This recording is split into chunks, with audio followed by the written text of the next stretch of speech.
खाई गईला उठल लिया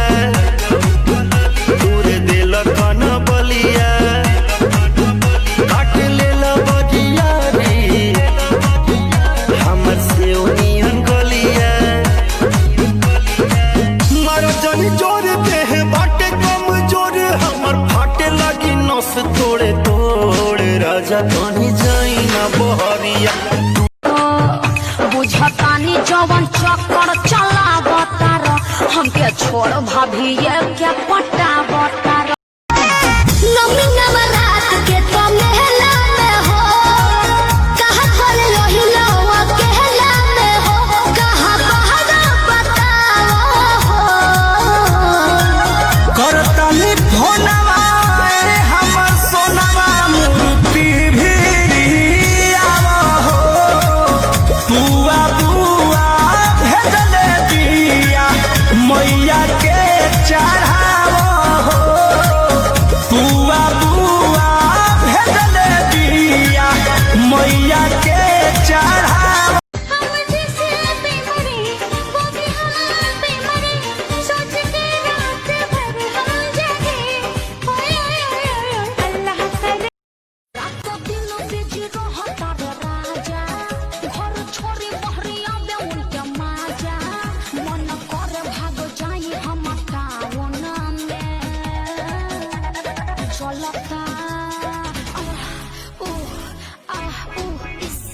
चलता थोड़ा सरसोईया के लॉकडाउन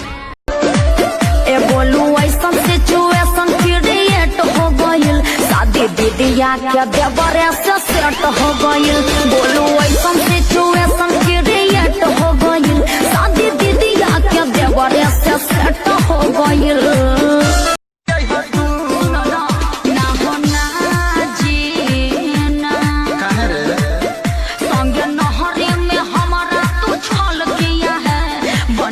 वीडियो वायरल किया है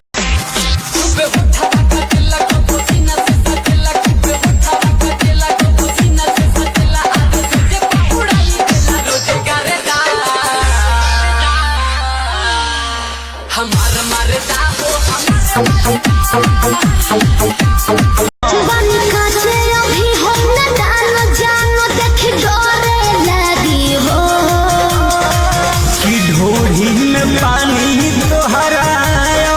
लागी हो जानू बुझी हो जवानी तोहार चढ़े लागी हो कहते हो बुलाती है जाने का नहीं हाँ जाने का नहीं तो सुन हम बुलाइबे नहीं किए इधर आने का मेला कमाल हटुए तो पहले टाइट हाथी नरम नरम हा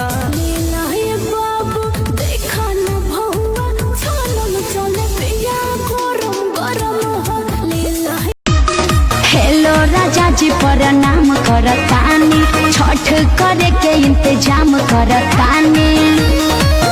रउआ हाली से टिकट कटानी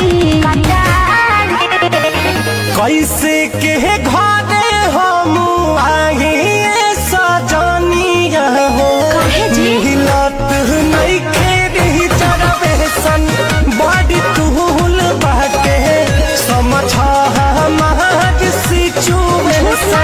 सिट फूल बाटे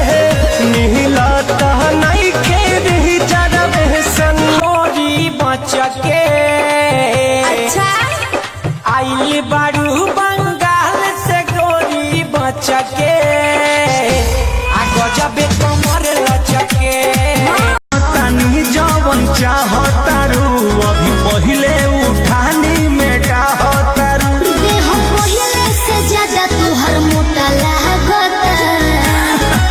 छोटी जी ए छोटी तारा चोटी से चोट लगता तब छुटा ए छोटी ये छोटी तारा चोट आवा प्यार के बस तो निधारा किया इसे मत झारा केहू और के बानी फिलहाल केहू और के बानी फिलहाल खिलाई न मौसम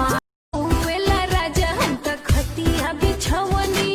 देखी लगा के मच्छर बनिया हो चली चली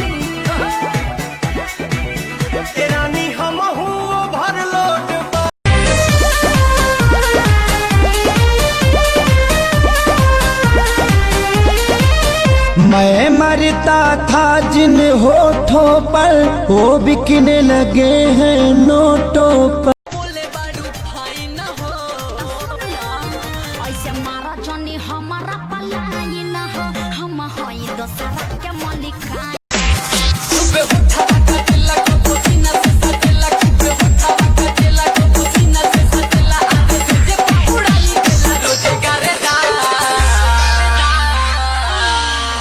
हमारा मरदा हो हमारा